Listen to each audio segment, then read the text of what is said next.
жолуккан кандай жакшы.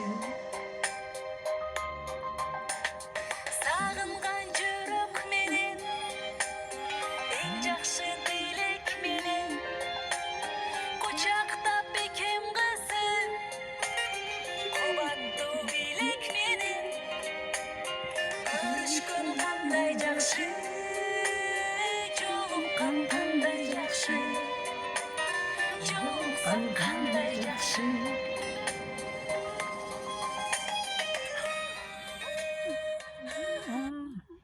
Başından beri ушундай кылыш керек эле да, андачы. Башында унчукпай аттык.